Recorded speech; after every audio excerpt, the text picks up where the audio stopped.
Now, every time on this ongoing meditation class, we mention a different aspect of meditation.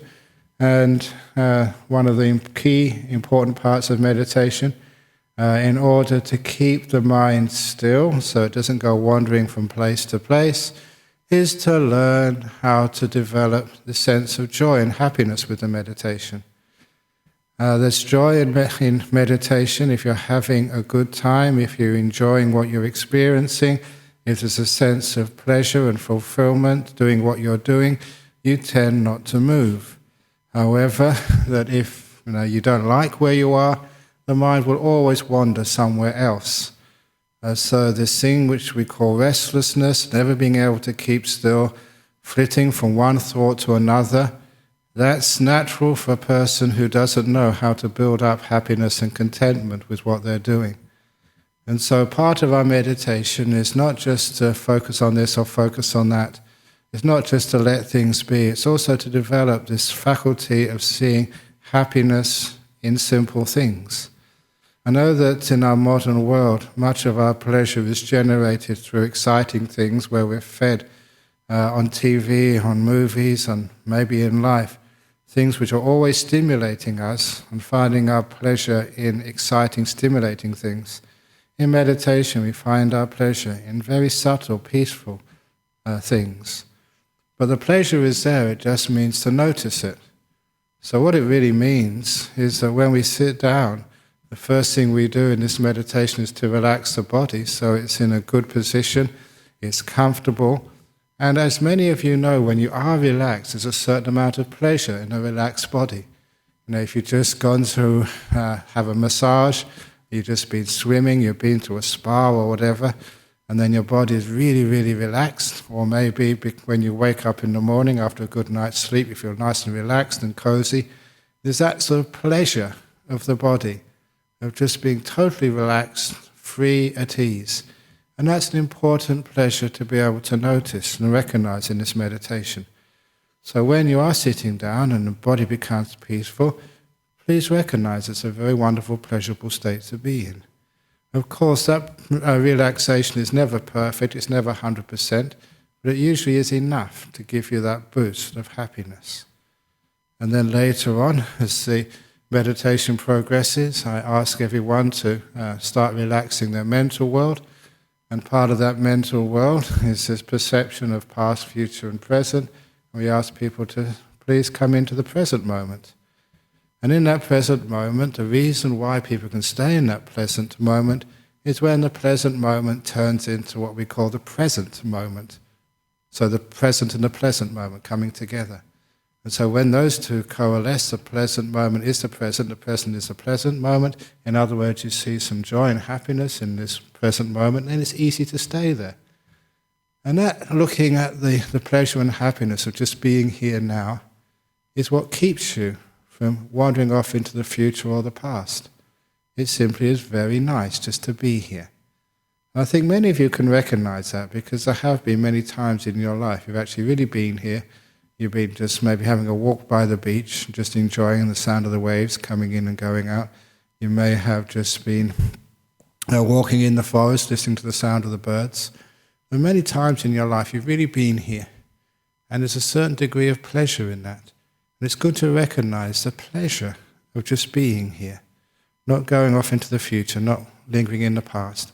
Because when you recognize that pleasure of the present moment, it stays. You don't have to keep bringing the mind back, controlling the mind. If you have to keep controlling the mind, you find the mind gets tired after a while. So the trick in meditation is learning how to notice the pleasure in, say, the present moment, and just how wonderful that is. And also, as the mind gets more and more still and more peaceful, usually the next stage in the meditation is a silent mind. And every time I give the exercise to people of just seeing the space between the words, the pause between thoughts, that is an incredibly pleasant experience. Just when all the words stop. And there's silence. There's a certain amount of pleasure in that quiet, still, thoughtless mind. It's only when we can recognize that pleasure that we can actually stay in that silence. It's not the willpower keeps you from breaking the silence. It's the recognition of the pleasure of that state. It's such a wonderful place to hang out. Why do I want to spoil it? And it's the pleasure in each of these states which keeps you from moving elsewhere, which keeps you still, which keeps your attention sustained in that place. And as you meditate more and more, the pleasure actually gets more subtle and actually more intense. Later on when we meditate, these are the early stages of meditation, we encourage meditators to start being aware of their breath. By being aware of your breath, you're giving the mind something to anchor on, something it knows where it is. It knows that it's not in the past or the future because your feeling of breath is what's happening right now in this very moment. So you know the breath as it goes in, you know the breath as it goes out, not forcing it, nice and gentle, nice and peaceful. And again, there's a certain amount of contentment and pleasure with watching the breath. There's many reasons why that is a pleasurable experience, just to watch a relaxed breath. And one of those reasons, one of many, is the fact that you spent many of the most comfortable years of your early life close to your mother's womb, either inside or just maybe resting on her tummy while you were breastfeeding. And that gentle rhythm of breath is something which you can recognize deep down as safe and comfortable. It gives you that sense of security. It's pleasant, which means that it's very easy to watch once you get into it. There's a certain amount of pleasure which goes along with just watching a very simple, comfortable rhythm of your breath going in and your breath going out. So to be able to do that means you're developing this happiness, what I call the delight, that particular pleasure along with the breath. And then you find you just can't leave the breath. It's not that you have to focus the mind or concentrate the mind in meditation. By learning how to recognize the happiness and delight, the mind sustains its attention naturally. You don't actually do anything. You're sitting there having a good time, and it gets more and more delightful. Now, there is another reason why this delight comes up. It's not just that the breath is a delightful object. It's not just like silence is just so refreshing. It's not just that when even the body is relaxed, it's so pleasurable.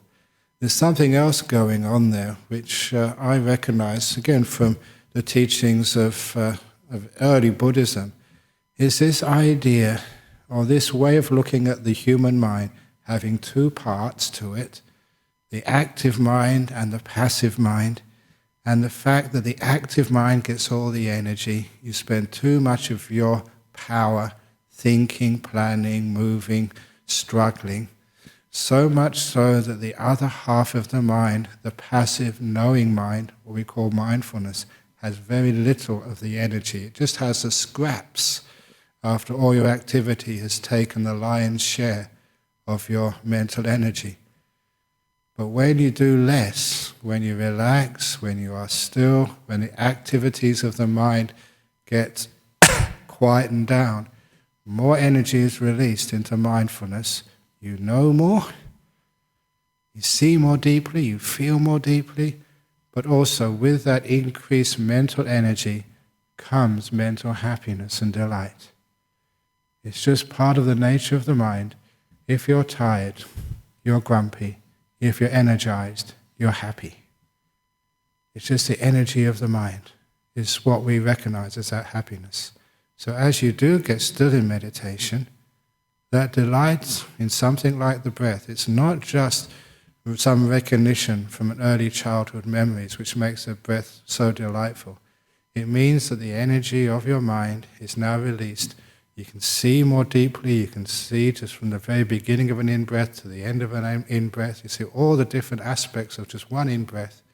You can very clearly see the space between the in-breath and the out-breath, or the space between the out-breath and the in-breath. You can see everything so clearly because your mindfulness is empowered, and quite naturally it becomes joyful. From stillness you get happiness, a great sense of joy coming up in the mind. And as that develops more and more, and it does develop more and more, your breath becomes even more and more delightful to the point that the delight takes over.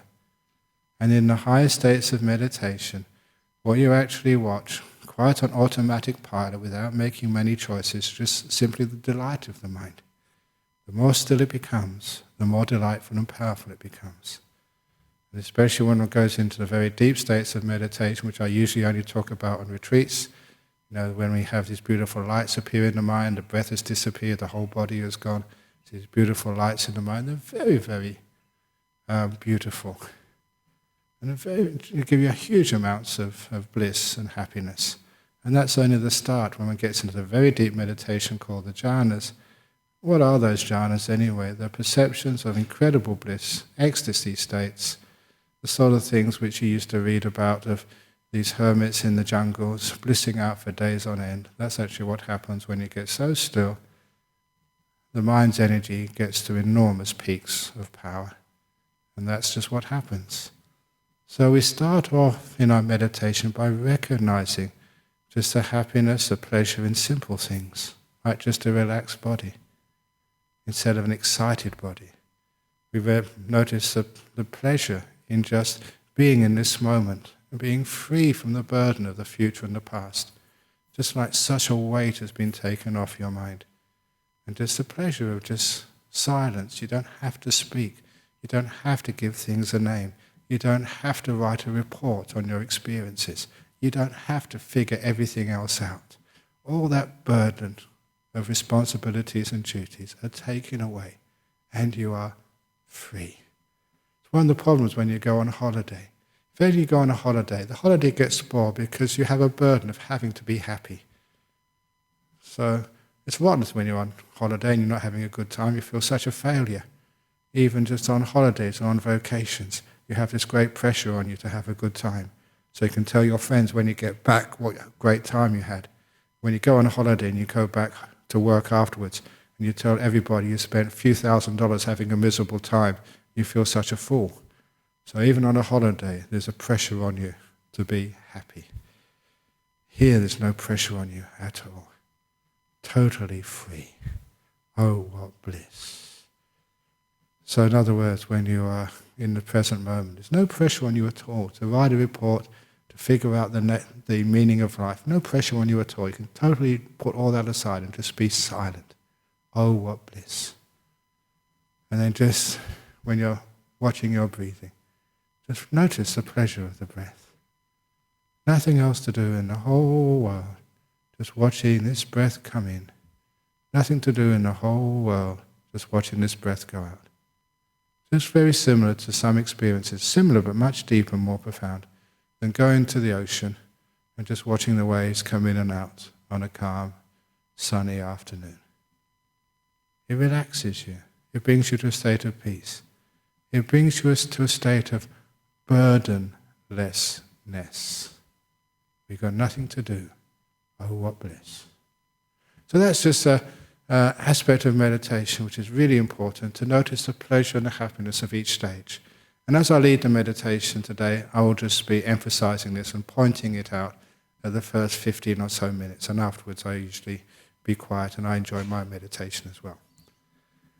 So, are there any, first of all I have to keep on announcing, because some people came in late, that this is the ongoing class of meditation. Those who have come to the introduction to meditation class, it's actually, has the teacher come for that? Is anyone there?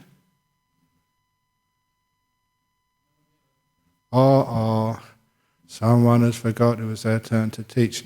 So those of you, if you're sitting outside, you want to come inside, that's fine. You can also meditate. It's going to be a longish meditation, so sorry about this. We're throwing you into the deep end, as it were. Aha! You know what to do? Okay. Well, this guy is happy to give you a class. Okay. I don't know what he's going to do, but if it's no good, he can come in here and complain. No, I'm sure he's doing a nice thing. Okay. So here we go. So, for those of you still here, if you'd like to get yourselves in a meditation posture, now we can begin.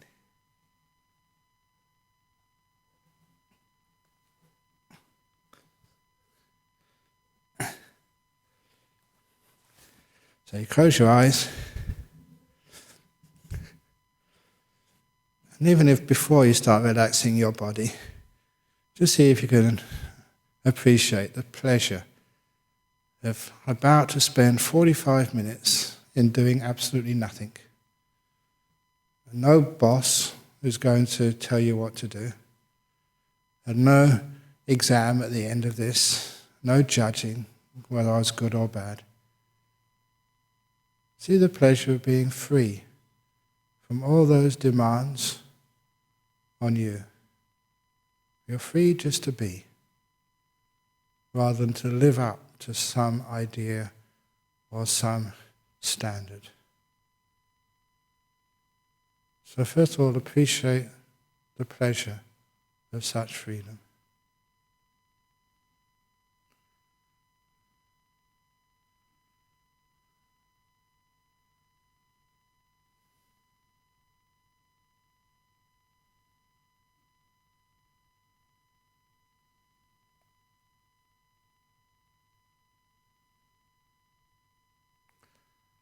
And then come to your body. Become aware of this body, mindful of its sensations as much as you can be at this early stage. And if you notice any tight pieces of clothing, my belt is a bit too tight, so I'm going to loosen it now, out of kindness and concern for my body's well-being. So notice how your legs are, making sure that there's no part of the body pressing against another part of the body, which is going to cause you pain later on. Making sure the feet are nicely comfortable. And your bottom on the cushion, on the stool, on the chair is comfortable, so there's no folds of clothing cutting into your flesh. The back is as comfortable as you can get it. I know there was all these rules about arching your back, keeping it straight or whatever.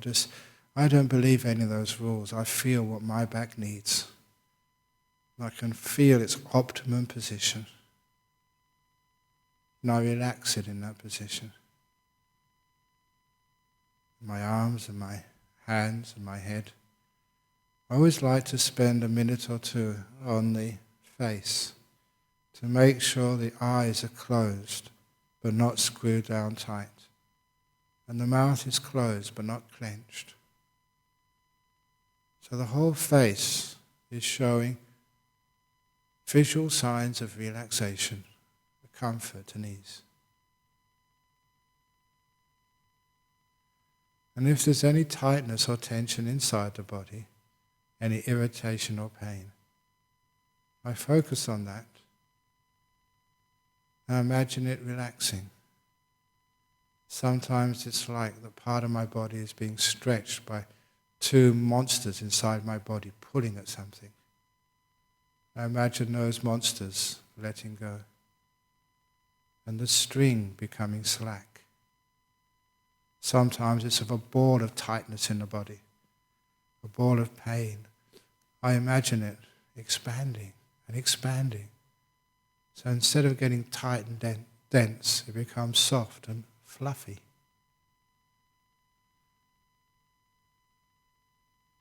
And I use this beautiful care and kindness to relax even parts of the body which I cannot touch with my fingers. Muscles in my leg, I imagine them relaxing, like they're being bathed in warm water. Parts of my throat, like they're being massaged.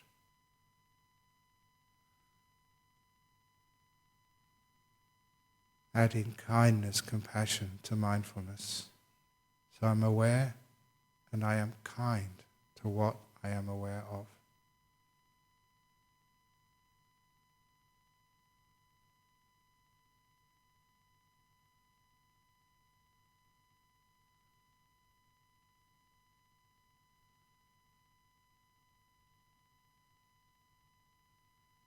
When my body starts to relax, I look for the pleasure of such relaxation. I recognize how delightful it is for my body to be in a comfortable position with very little pressure on it, relaxing, energizing.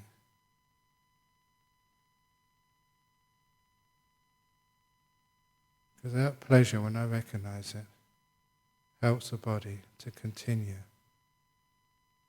to relax even further. The delight keeps my body still. Discomfort causes it to move.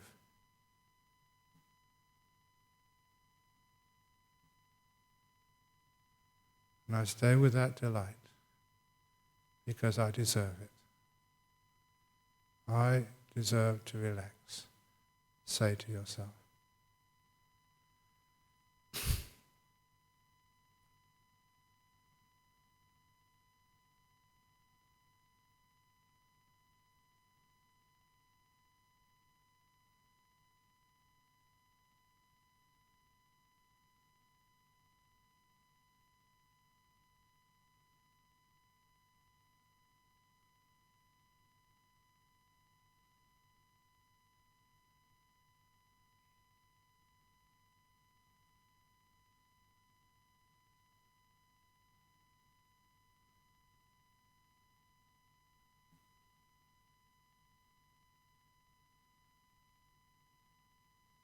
And when you're ready, in your own time, let the body go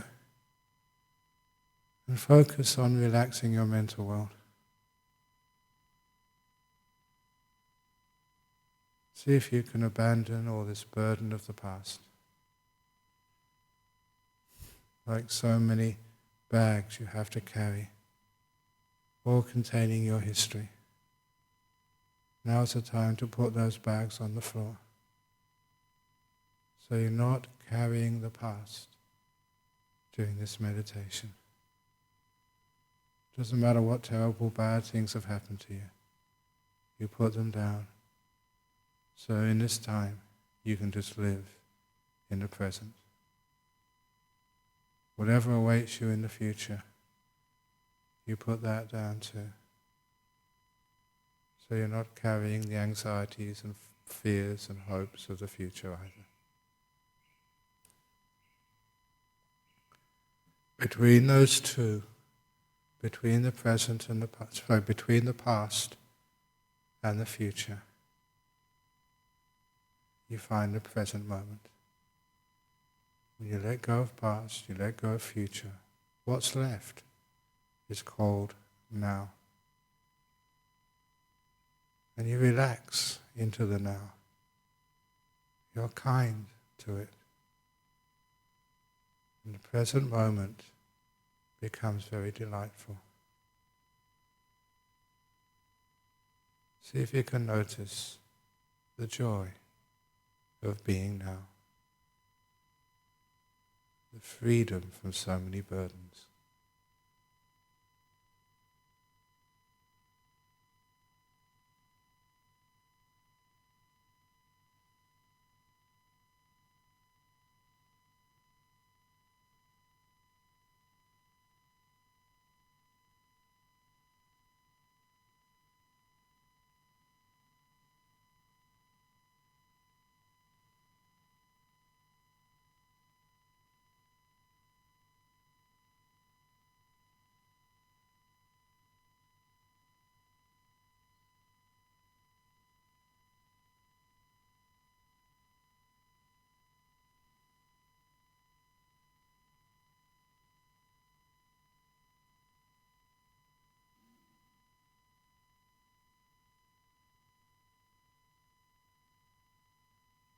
It takes a while to notice the delight of just being in the present moment.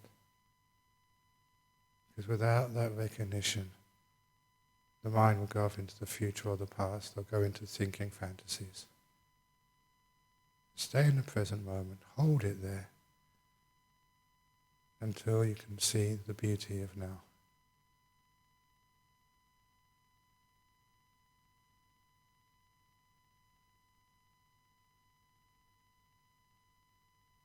life as it happens.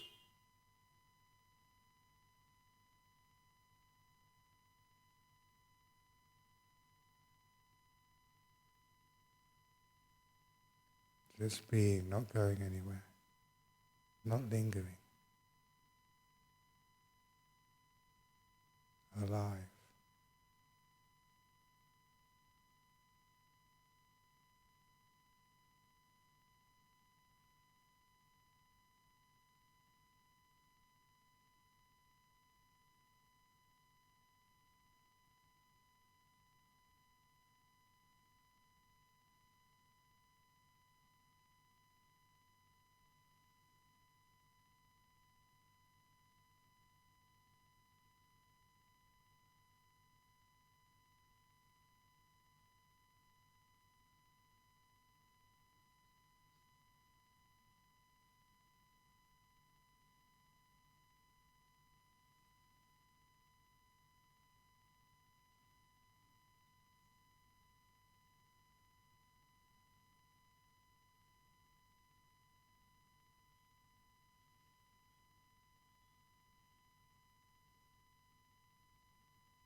Just being now. Sometimes curiosity is also helpful. Being curious as to what it's like just to be, not going off into the future, not planning, not keeping looking over the past, which is all finished and dead. Be curious, what it would be like if you can just be here for many minutes in a row.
See if you can notice the beautiful silence, the space between your thoughts,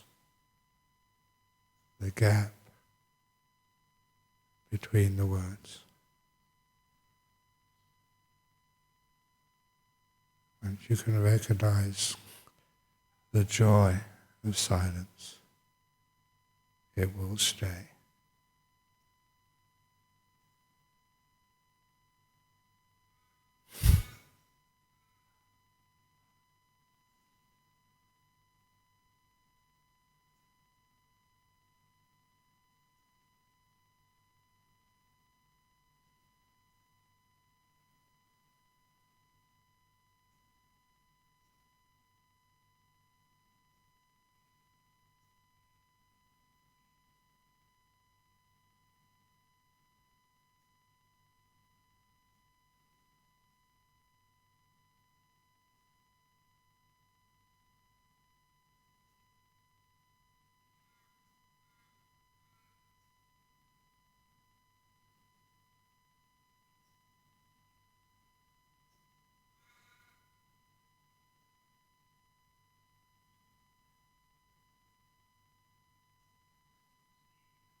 If you want to watch your breathing, just know the breath as it goes in. Know the breath as it goes out. See if it can be a natural breath, as if you're not watching. Just like you're observing the waves on the ocean. Just because you look, it doesn't disturb the waves.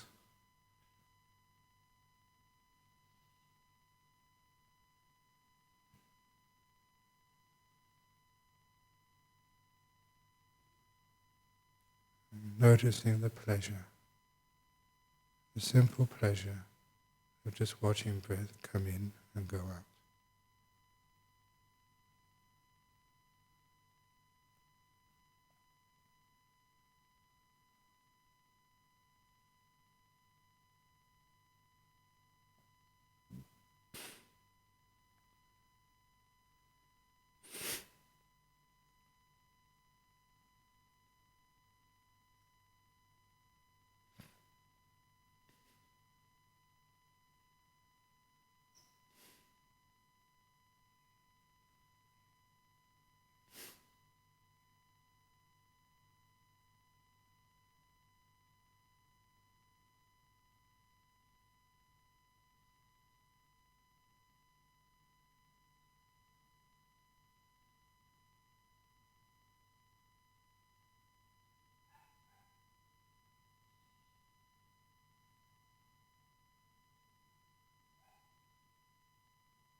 So it's getting close to the end of the meditation.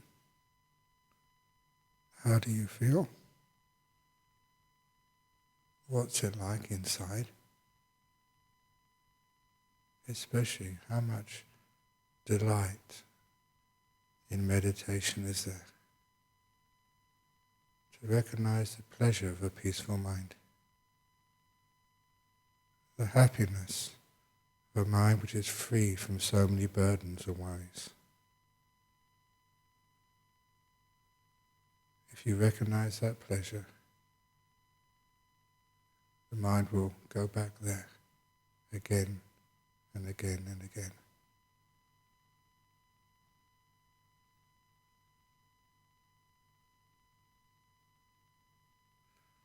I'm now going to ring the gong 3 times to end the meditation. Please listen to every sound from the gong. When the last of those sounds vanishes, take that as a signal to come out from your meditation.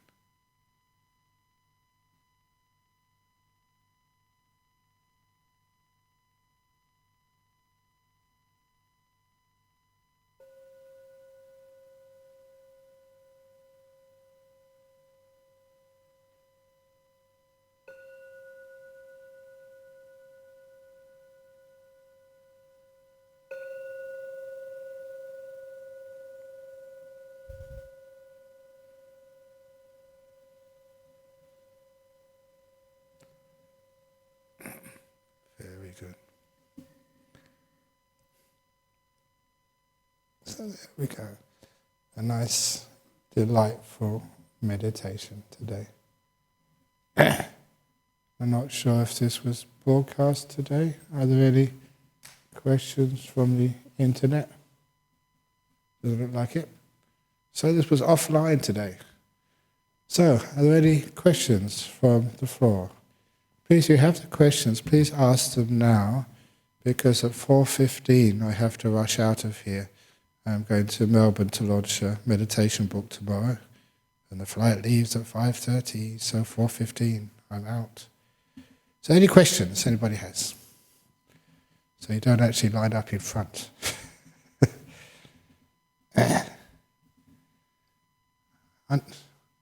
I noticed that last night, one of the people who were sitting here today was asking about to meditate, to be mindful, to relax. Do you have to be in a safe environment? And is that one of the most important things?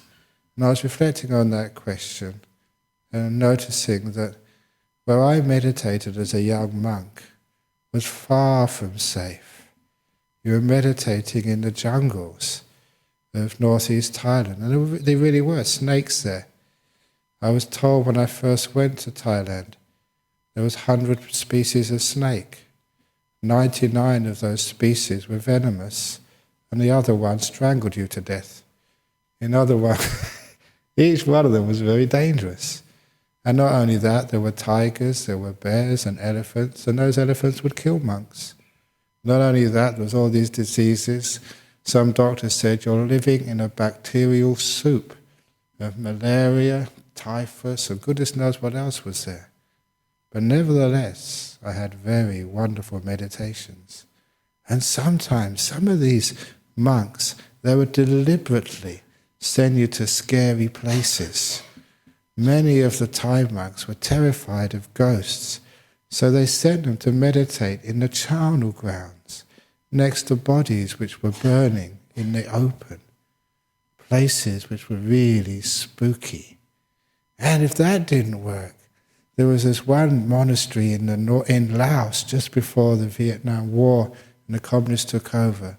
The abbot of that monastery is very, very famous. He would take his disciples on a walk all day through the jungles to tire them out, sweaty, tired, exhausted, and they would get to a part of the forest in Laos where they had these huge trees, hundreds of years old, and the monks had made little platforms high up on those trees, just the size of these cushions which the monks sit on, with no railings on the outside, just a flat piece of board with a bamboo ladder going up. And the abbot, the teacher, would send the monks climbing up these ladders to these high platforms to meditate. And he would take the ladder away and say, I'll be back in the morning. So they're exhausted, facing a drop which would kill anybody. The monks had to meditate all night, and that was not safe at all. But many monks said they got into an amazing, peaceful, wonderful meditations. At least the ones who survived to tell the tale said that. We don't hear about the monks who fell off. But sometimes you really wonder, do you really need to be safe to have a good meditation? Because really, it's not the safety or the terror. It's not the safety of the situation. Again, it's one's attitude, just the way one regards. Because some people, they're terrified in the safest of situations. You've got one of the safest places in the world is Bodhinyana Monastery. Nothing ever happens there. It's protected. Storms come and they go round the monastery, they never come into it. It's very, very protected. Even when a fire came through, nothing got damaged. Very protected. But still, even in safe places, some people are afraid. And even in frightening places, some people are very safe. So sometimes you wonder, what is this safety, this fear thing? And of course, it's those people who have lots of attachments, sometimes neurological fears, see the danger in the slightest of things. They're the ones anywhere will not be able to meditate. But sometimes the people can train themselves with this beautiful sense of confidence, this beautiful sense of letting go. If a tiger eats me, at least I will escape from the old people's homes. If I fall off the tree, at least that's a very quick death. I don't have to suffer the months and years of cancer. Whatever it is, you find that some people are chronically afraid because of the negative attitude which they have in life. But sometimes putting yourself in what would be fearful situations forced you to develop a very positive mind state. Especially in fearful situations, not safe situations, it meant that you could not be lazy. Because sometimes the problem with safety is people get very lazy. In dangerous situations, you have to be alive and alert. And there's two ways of dealing with those dangers. One is, again, to always be scanning and be sort of restlessly looking at this and looking at that. The other thing is to stay in the present moment. Because sometimes you can escape from all fear and anxiety just by letting go of the past and the future. That's why it's another way of finding safety. Because when you think about it, all the anxiety and fear is you projecting off into the future what might happen. And fear is when we look at the future with a negative mind. The biopsy, it's going to be negative, it's going to be negative. My cancer is going to be terminal.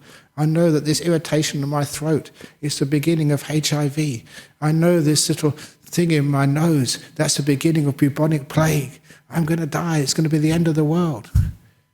Now, a lot of times you can see that when we look into the future with a negative mind, that is called fear. When you look into the future with a positive mind, that's called hope.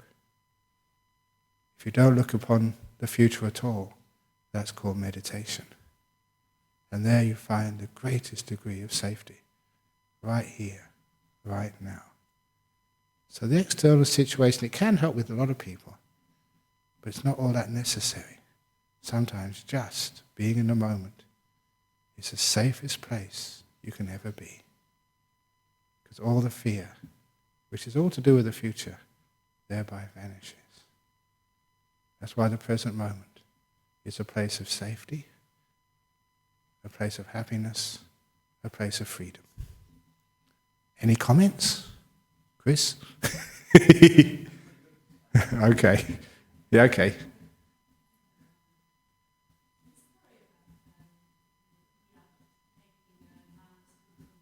Yeah. Yeah, yeah, but taking the monks into places of danger. That's right. How does it go along with the precept of protecting life and looking after the other human creatures, not just human beings? Because to me, there's a contradiction there. Oh no, he's been very kind to all the tigers and other things who would eat the remains of the monks who fell off.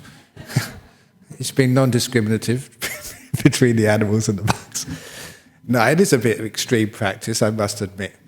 And there's another very similar famous story in Thailand, and the Thai people here meditating know this one. There was one of the monks who was always falling asleep when meditating. So they took them to a cliff, a cliff, which was the same thing. You start nodding, you fall over, and that's death. And so apparently he had the best meditation of his life on that cliff, got into a deep jhana. And because of that, and because that was a story of our tradition, that some of the monks, there was no cliffs where we lived, but when they went to do their visas in Bangkok, they were staying in this monastery, which was about 3 or 4 stories. And they'd get out onto the roof and they'd sit on the edge of the roof, just facing like a 4-story drop into the courtyard.